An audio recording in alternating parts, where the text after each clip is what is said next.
Hi, everybody. This is Matt, and before we start the episode proper, we just wanted to give a proper apology for not putting out a new episode last time. There was what we could only call a complete and utter computer death that ended in us losing the recording that we made for that July 3rd episode. So we really do appreciate your patience and understanding and all of that as we now give you this re-recorded, all new, but hopefully still just as good version of our first episode from Summer of Sci-Fi. Welcome to our summer series, where we step back from our regular season series and have a little more fun with our horror. Last summer, we did our Summer of Sci-Fi, so this time, we thought we would summer sci-fi harder and take a dive into some summer blockbuster favorites. Our pick for this episode is Jaws. So sit back, relax, and buckle up, because we're going to need a bigger boat. This is the No Fear podcast. We know what scares you. I'm Matt. I'm Mel. And I'm Lisa. And this is the No Fear cast, the podcast where we dissect horror and all the things that scare us. All right, so as Mel mentioned in our introduction, we are talking Jaws, the 1975 film directed by Steven Spielberg and based on the Peter Benchley novel of the same name. If you guys remember, we interviewed Grady Hendrix a while back, and in his Paperbacks from Hell, he actually talks about that Peter Benchley book a little bit and the cover illustration on it, and how the original had a really horrible looking it was kind of this weird vaguely shark creature, and then it morphed into the image that we all know of the swimmer floating on the top and the shark coming up. But we are talking about Jaws, the film, and despite having shark problems in both, I guess, the novel cover and the movie, with the mechanical shark, it became what I guess is now called the first proper summer blockbuster. So yeah, I was so glad we got to rewatch this. I don't know. This is a favorite film of mine. What about you guys? Love it. It's a great movie. It's hard not to like. Yeah, it is really good. I mean, my first experience with Jaws was kind of a traumatizing one, as I guess a lot of people have. When I was a child, it happened to be on the television when I wandered into the living room, and so I saw that beginning where the woman is attacked, and it pretty much put me off of thinking that oceans were fun places to be. And so Jaws became one of those movies that would be on television. I'd be flipping through channels, and so I saw the beginning, like 10 times or more, and the end a bunch of times, in the middle a bunch of times. So it wasn't until later in my life when I sat down and watched the whole thing. And rewatching it for this episode just reminded me of how good it is. It's just a great summer film. It's scary. It kind of, the withholding of the shark, it did a lot for it, I think, in making it scary. And this is a really cool movie. Yeah, my family used to do a summer vacation to Florida for, almost about a week or so every summer. And I know that after seeing Jaws for the first time, I was a lot more reticent to get into the water. And there were definitely several times that we actually saw dolphins out there in the water from the beach. And dolphin fins and shark fins look remarkably similar if you're, 11 years old and have recently seen Jaws. So that's all I'm going to say about that. Well, it's a scary movie. Like, we just need to put that out there. It is a scary movie. I don't think I actually saw it when I was a child. I think I just remember hearing people talking about it and seeing the posters and the VHS covers, like in Blockbuster. And that was enough for me. I mean, I was terrified of anything and everything as a child. But I just knew it was about a shark that, like, attacked people and kind of hunted people down. And that was enough for me to know that it was a frightening movie. But when I finally did see it, yeah, it is scary. And what's funny is that rewatching it, like, I've seen it so many times now, especially as an adult. And so I feel like I know what's happening as I watch it, and it still gets me. Like that shot where Hooper is going down into the water and he finds the shipwrecked boat or whatever, and he swims up to it, and then there's that decapitated head that comes out. I think it's like missing an eyeball, and that kind of floats up, into the window. Every time I know that's coming, and I still jump out of my skin when I watch it. Like that, and I know it's kind of, it's what I guess you would consider a jump scare, and so I know a lot of horror fans kind of find that, I don't know, maybe a little like a cheap trick, but it still terrifies me, and it makes my body feel like electrified when I watch it. And like I said, even though I've seen it numerous times now, and I think that says something about Jaws as a film, particularly as a horror film, is that you can watch it so many times and still find it terrifying. And that's why it ends up on so many of these like scariest movies of all times list, that will circulate every once in a while. You'll always see Jaws on there because it's terrifying. And it's terrifying in a way that still holds up today. We're recording this in July of 2018, and this is a movie that came out 40 years ago basically, which is a really weird thing to say because the 70s don't feel like they're that long ago. But for something to hold up and still be that scary, a lot of horror movies from that era or older just don't live up, or even stuff from the 90s. Go back and watch some of the horror movies from there, and they're not that scary by comparison. So they did something right in terms of making a movie with longevity for the horror as well. That's a really good point, because even though there are parts of the movie that feel very 70s, and I guess maybe it's just the clothing, honestly, it doesn't feel like a 40-year-old film. It does hold up, and I wonder why that is. I don't know. Do you guys have any thoughts on that? I'm wondering if it's because the special effects were kind of kept to a minimum because of the problems that they had with the shark machine. There's long periods of the film, like over half the film, where you don't even see the shark at all. And Spielberg kind of created the idea of using the yellow barrels just on the fly as a way to shoot some scenes that had the shark in them without using the shark machine, or the whatever it was, the mechanical shark.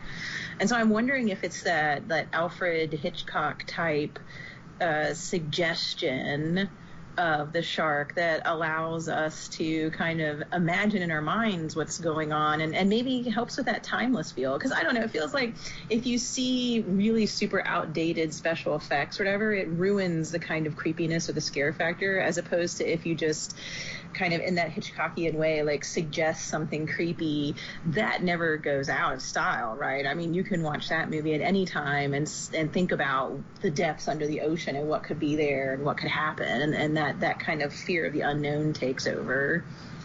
I 100% agree with you on that. And maybe this is just me bringing my own biases into this, but I've always found the sort of movies where you don't see as much of the monster or whatever it is to be much scarier than the monster features.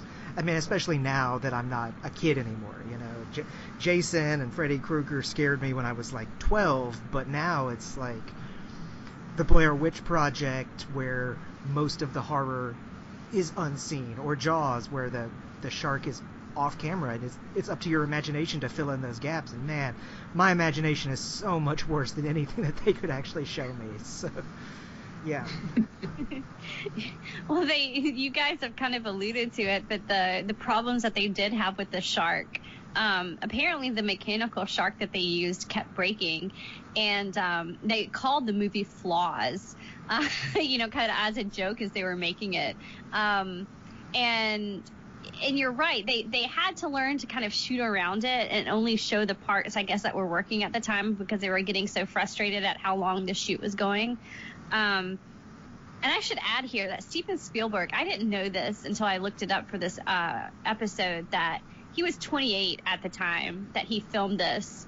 So, I mean, a relatively young and new director trying to make a film of this scope, that's pretty phenomenal. But then to be able to work around the problems with the shark. And Mel, you talked about a scene with the three yellow barrels that I want to talk about for just a minute, because I think that really illustrates what we've been talking about with the suspense and the only showing what you need to show. Because there's that scene where you see the yellow barrels, and they're attached to the shark, to Jaws at that point, and they're going just very quickly towards the boat. And I can't remember which character it was, but it says something like, "Oh, no shark will be able to pull all three barrels," and he's doing it. The shark is, and all of a sudden, so first you recognize the power of this shark that seems unusual at best, but maybe even supernatural. This kind of like sea creature that's beyond anything they've ever seen before. So that lends to the terror of it. But then I think that real Hitchcockian, Mel, I think that's what you called it, the Hitchcockian terror hits when you're watching the three barrels and then suddenly they disappear. Because then it's the moment where you're like, oh, well, the monster was coming towards us, but now we don't know where the monster is. And that, to me, is like the pure horror of almost any monster movie, is where, number one, you recognize how powerful the being is. And then number two, you immediately don't know where it is. It could be anywhere, and it's coming after us. And, oh my gosh, that's just good storytelling. Oh, it really is. And I think that reminds me, the last time we recorded this, I remember, Lisa, I mentioned that this watching of Jaws reminded me a lot of Hitchcock's The Birds. And that idea of like, oh, no shark can pull three barrels down, and then he does, I think lends to the idea, just like you were saying, like there's almost, I read a review where they were like, oh my gosh, it's almost like this shark is satanic or something, like it hunts people and it zooms in on certain people and it does all these things that normal sharks don't do. It's bigger than normal sharks. It doesn't display normal shark behavior. And that's one of the things that we've talked about on this podcast before that terrifies us, is when things that we think we scientifically understand, like even Hooper, the scientist who comes along, can't quite understand, can't quite explain all of Jaws's behavior, because Jaws is weird, right? Like we don't understand the depths of the oceans and what's down there. We think we understand how sharks work, but the horror is when things that we think we understand or see start doing crazy things that don't make sense. And one of the most horrifying parts of Hitchcock's The Birds is when the ornithologist starts explaining how birds really act scientifically, and how what the outsider is describing as seeing birds attacking people could never happen. And then of course in the very next scene, all the birds of different types come and destroy the town, and you have that people even more terrified because they just had an expert, quote unquote, explain to them what those animals actually do, and they're doing something completely unpredictable and crazy. And I think Jaws starts as, oh, there's a shark getting swimmers off the side of the coast, let's all run away and not swim there. And it goes so much further into this like almost like revenge movie with this shark after these particular people and displaying these types of behavior that just don't seem right or real. But we go with it because we're like, oh, this is crazy, this is scary. What if something like this happened? And it kind of pulls you along, I think, as the viewer. But I really do think that that's a good comparison, Mel, when you compare it to Hitchcock's The Birds, because you can look at that as, oh, well, these movies are just a typical man versus nature conflict, and that's the story that's being built out of it, kind of a Moby Dick type story. But really it's not, because just like in The Birds and with Jaws, you're not dealing with normal nature. You're dealing with something that's above and beyond what is normal, which is the exact definition of supernatural, right? It's something that's outside of nature or above nature or beyond nature, something that's outside of what we understand with the natural world. And that's what you get here. And so essentially this is to me, this is a supernatural monster story. It's just told in a very believable way. And it's built upon those natural fears that we have of the unknown, and what we think we know. So we mentioned at the beginning of this episode that the absolute terror of something like the ocean.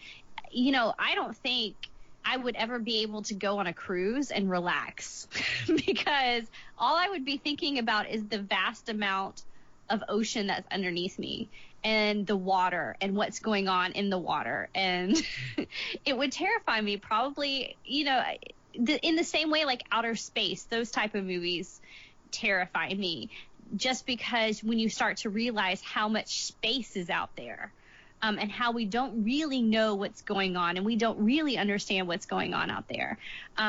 It's like when they came up with the videos, the scientists came up with the videos of those giant squids that we had never seen, I guess, in action before. And I mean, they're terrifying to look at because they look like something straight from a Lovecraft story. But that wasn't what was so terrifying. What was so terrifying to me was that something that large existed that we had never seen alive. Yeah, it was only 2 years ago they got the video. Right. You feel like there's nothing in this world left to conquer. There's nothing in this world left to explore, but there is. There's so much in the oceans that we don't understand. I mean, just a couple of weeks ago, over the 4th of July, my husband went into the ocean. I was laying on the beach reading a book, enjoying myself, and he comes running out because he'd been stung by a jellyfish. And I was just like, well, that's it. I'm not stepping foot in that ocean today. And I didn't. I think I stayed out for like 2 days because I was just like, I asked him, I said, well, did you see it out there? And he said, no, I felt it. And I said, well, did you see it after it stung you? And he said, no. And just that, that not being able to know what is around you. And Jaws does that. But then even as you said, Mel, they bring in the experts and you have the characters. You kind of have you have Hooper and you have Quint who are foils for each other in a lot of ways, but they're both experts. They're both experts in the ocean. They're experts in sharks, and they still don't know what to do with this monster. And so that adds a whole other level of terror and suspense, because what do you do when your expert I mean, that would be like writing Dracula and having Van Helsing say, well, I don't know what to do. Sorry, guys. It's scary. This vampire is just too tough. I can't do this. Right. I've never seen a vampire act this way. Well, we're talking a lot about this movie like it's a horror movie or like it's, maybe suspense.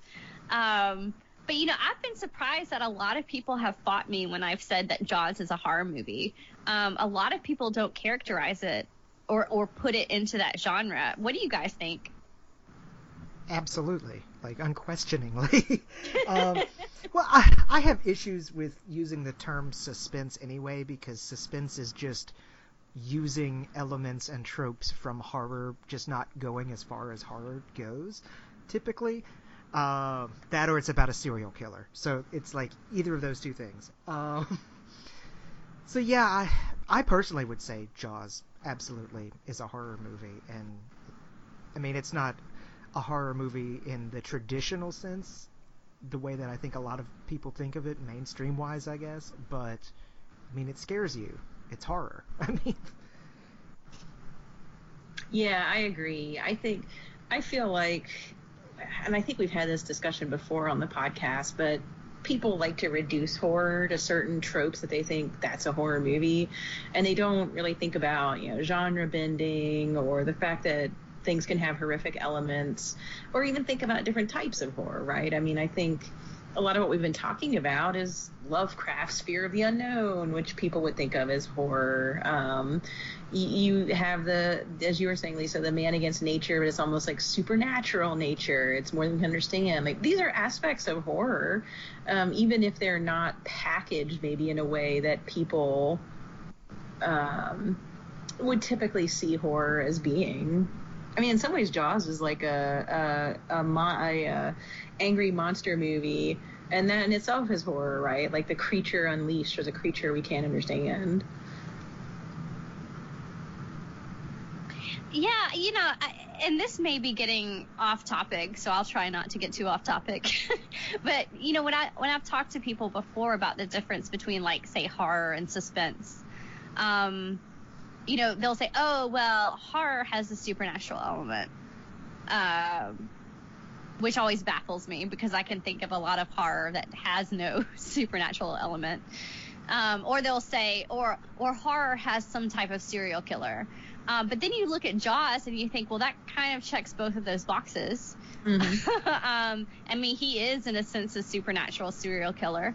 But I was struck this time watching it for the episode with the opening of the film. And I guess I had forgotten it because I had focused so much on the trio of Brody and Quentin Hooper and their group, this kind of ragtag band of heroes, I guess, going out and fighting this thing that seemed unconquerable, that I had forgotten how it opened. And it opens with the character Cassidy, a young teenager at a bonfire on the beach. Everybody's drinking and partying and kind of staying out too late. And she runs off with her boyfriend, and I guess they're going to go skinny dipping, and he passes out on the beach. And then, of course, she gets eaten by the shark.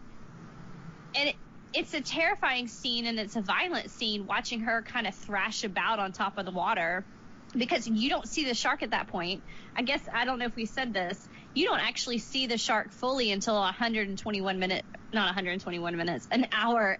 minutes into the film, which is a long time not to see the shark, about a shark in a shark movie. But you just see her, like, thrashing about on the water, and you see blood. And it's a terrifying scene, but it reminded me a lot of, like, the 80s horror films of, like, a, Nightmare on Elm Street or Friday the 13th type of opening, where you have the teenagers who are being completely irresponsible, and there's drinking and there's sex and there's nudity. And, of course, she's the first one to die. And I was struck by that because I thought, oh my gosh, like that's really setting the tone for the film. But then Spielberg kind of flips it at some point, because then it's not one of those horror films. Then it becomes this, like, small town. And it almost became, I think we talked about this in our previous recording, it almost becomes a Shirley Jackson story at some point. Just in the way it builds up certain characters to be outsiders and certain characters to be, like, the townspeople and to be local. And I was really struck by that, because all three of the men who are going to go out and kill the shark begin as outsiders. So, of course, Brody is an outsider. He's come to the town to be a chief.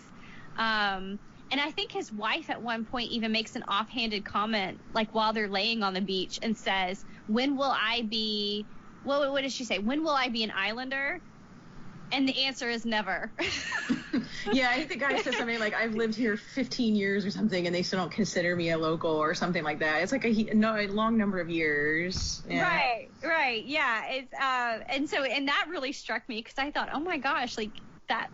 Imagine that, you move to a new town and you're thinking, well, how long do I have to live here to be considered like a local or a townsperson? And it's like, oh, never. You'll never be one of us. And so he's doing that. Quint is, he's the one who first proposes, like, let me go after the shark. And he almost starts a riot among the people in the police station. They're just kind of like, crazy old man, stop talking. And then you have Hooper, who is, of course, an outsider because he's called in as an expert, and immediately Quint starts making fun of him, kind of heckling him about not having calluses on his hand, and what can you know? You're just a rich boy. You've never done anything. You have no experience. So there are these three outsiders, and it really ramps up because I kind of want to get your opinion on this, but the conflict between Chief Brody and the mayor is such an interesting one. And this may add to the timelessness of the film, I think. But just the fact that, he wants to do certain things, and at every moment, the mayor is there saying, no, that's not the way we do things. No, you have to think about, the economic factor of this. No, you can't do that. You don't know how things are run here. And that became a really interesting conflict. I don't know. Did you guys notice that at all? Oh, yeah. I mean, it almost makes the mayor out to be a villain early in the film. Because, and I think you might have mentioned this in the last recording, Lisa. Like, he's actually actively trying to get people to go in the water at one point when they don't want to. And I think that's when the child ends up getting killed and the chief's son is in peril. Yeah, there's definitely an outsider-insider thing going on. And I think there's also this... I don't know how to describe it, but like a conflict between the powers that be, right? Like Brody almost takes it as personal, like he wants to make a difference, he wants to help people. He's, we're seeing things from his perspective. We see how worried he is and upset he is that they won't let him close the beaches, and he's afraid someone's going to get hurt. And the mayor is all about the money that tourist season brings in. You have that amazing scene where somebody puts the shark fin on their billboard and the mayor's angry about the vandalism, not the fact that a swimmer was killed by a shark. And it's like he very much is kind of villainous because he cares more about the way the town is seen and perceived and bringing in that tourist money than he does about the teenager who gets killed.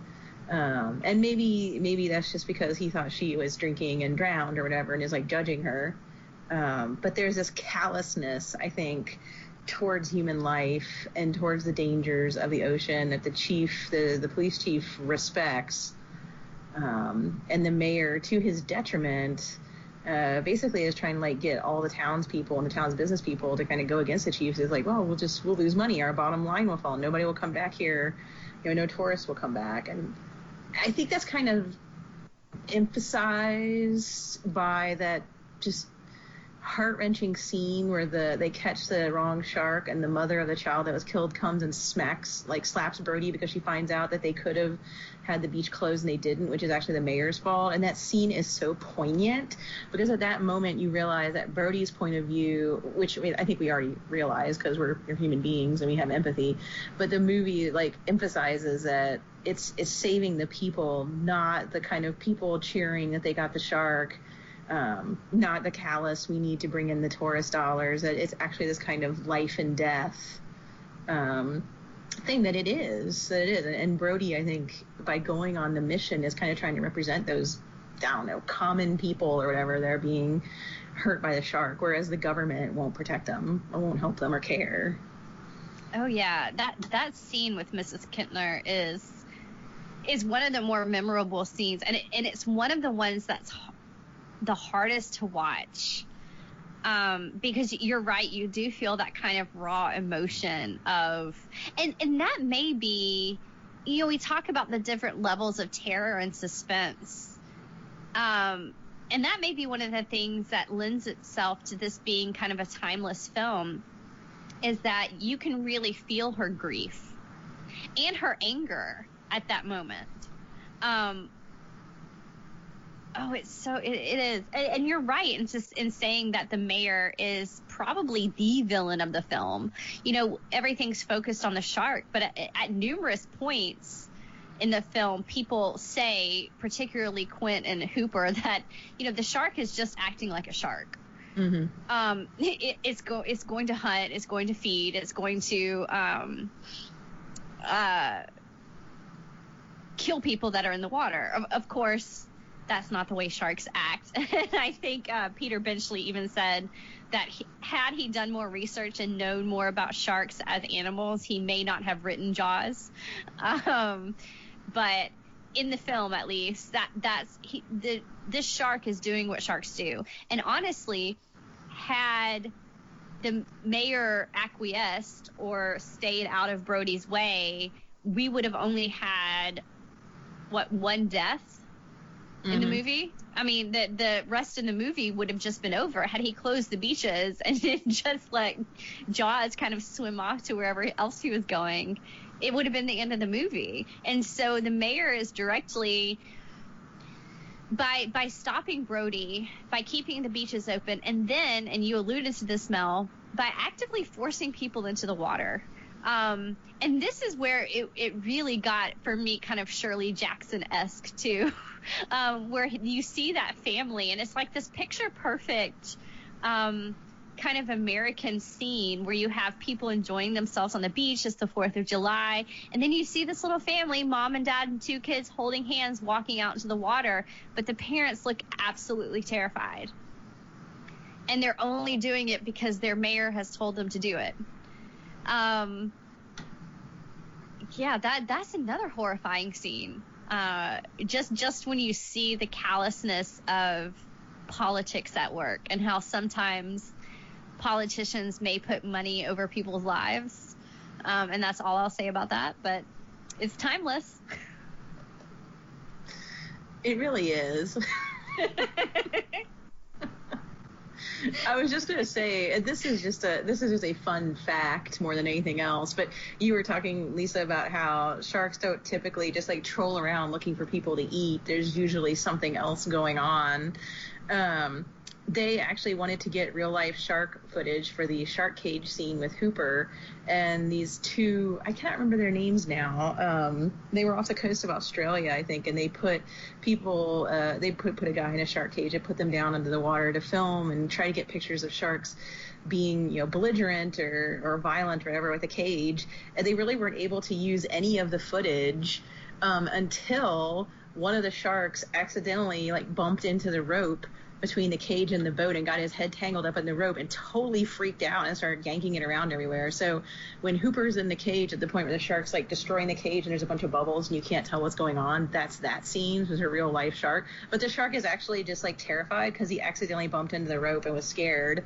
So they couldn't even get the wild sharks to to be mean. They ended up having to use that footage and kind of make it look like Jaws is attacking the cage. I thought that was interesting. That I'm not saying that sharks don't kill people, because they do, but usually it's just because of they happen to be feeding in an area and they see blood, or they see people paddling around. It makes them think it's a fish or something. They're not like Jaws with a vengeance mission, trying to kill everybody he can and even going after particular people. Jaws does get on, and that's what we talk about. We kind of got off track a little bit, but talking about the different genres that this film fits into, because it starts out clearly as a horror film and then turns into I don't know, Hitchcockian thriller, I guess you might want to call it that.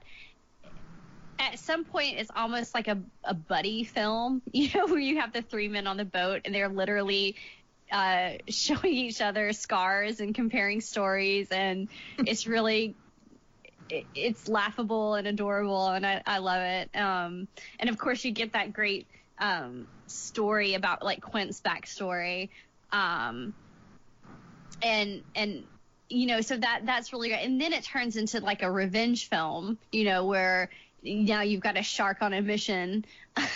And then it ends as an action film almost. So it does kind of cross over so many different genres, but it works. But I do want to talk about that scene with Hooper in the shark cage, because this is my one pet peeve with the movie.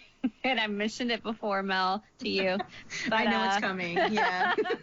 Okay, so they send Hooper down, and you know something's going to happen with it, because from the moment that Cage shows up on the film, you know, like Quint's like, "You're not bringing that on my boat," and he's like making fun of it, and so you know something's going to happen with it. And then of course, you know, is this a good idea? Should we put him down there? There's this bloodthirsty animal with a vengeance that may or may not be supernatural. You know, do we put him down there? Okay, yeah, let's put him down there. Let's see what happens. And so he gets in there. He goes down there. Of course, the shark attacks it.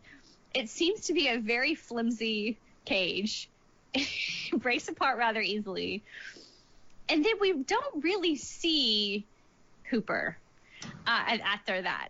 He kind of swims away. He hides in a little cave thing. We see it's very brief. And of course, the two men up at the top are left to assume that their buddy has been eaten, because they pull up, you know, half of a cage.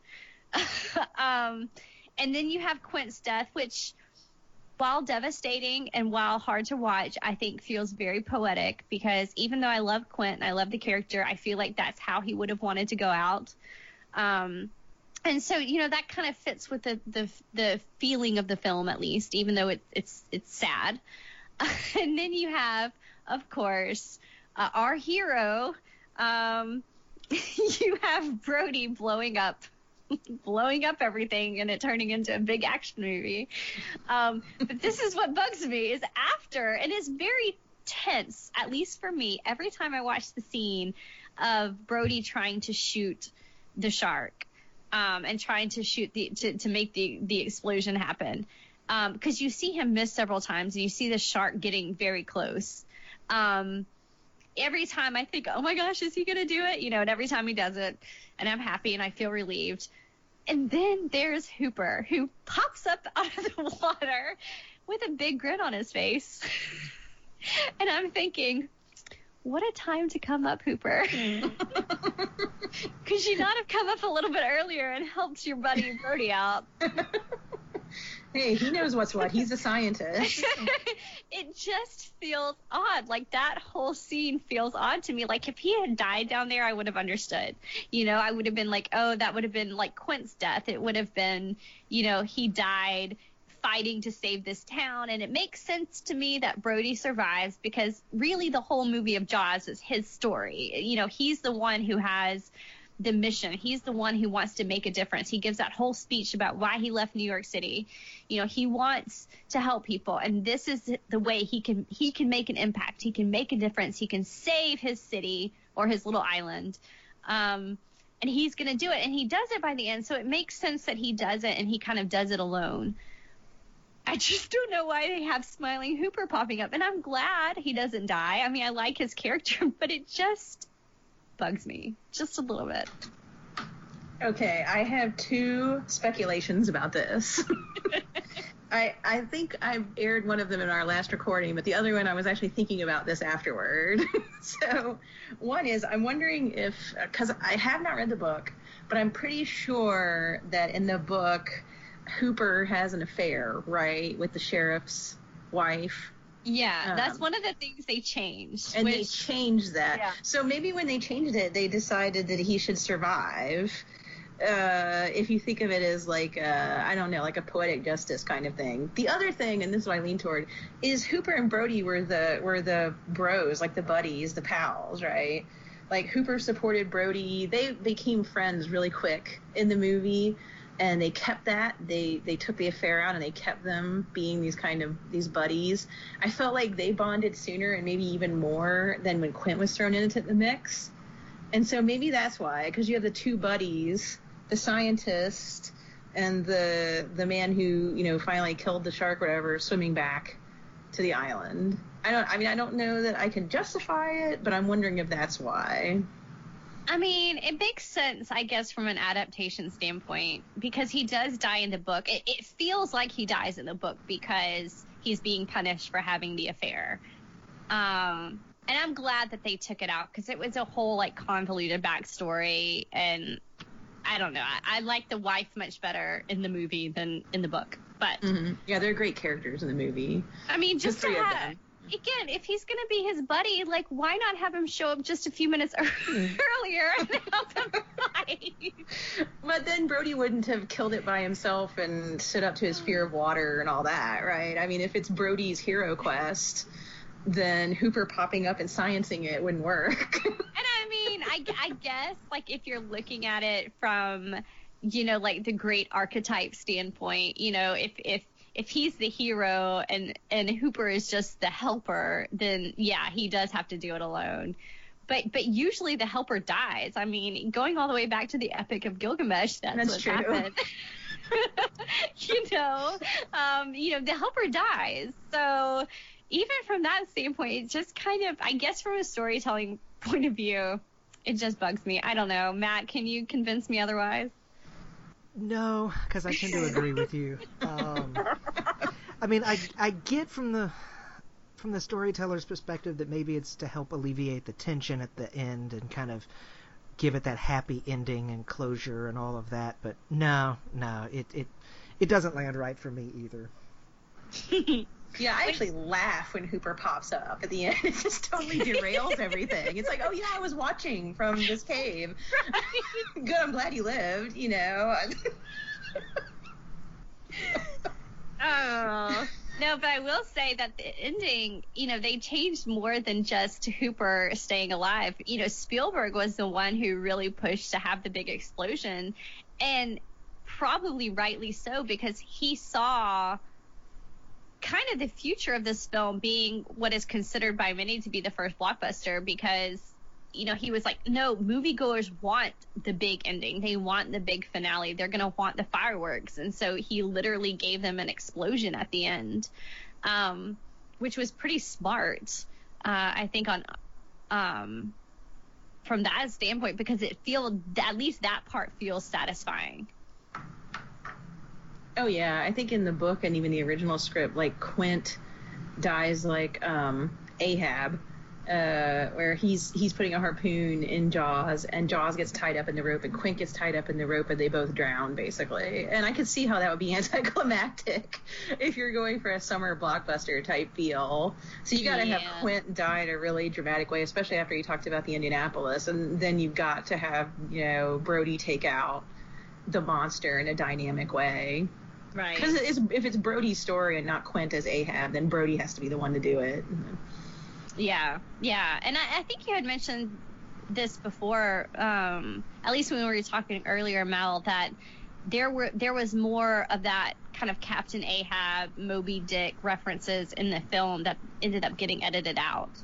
Oh, yeah. The audience was actually introduced to Quint at first, not when he talks at the press conference, but when he's in a small, like, town theater watching the film version of Moby Dick and laughing hysterically at it and making weird comments that prompt other audience members to get weirded out and leave. But because Gregory Peck held the copyright for the film version of Moby Dick, they couldn't get permission to have those scenes in Jaws, so they just cut that.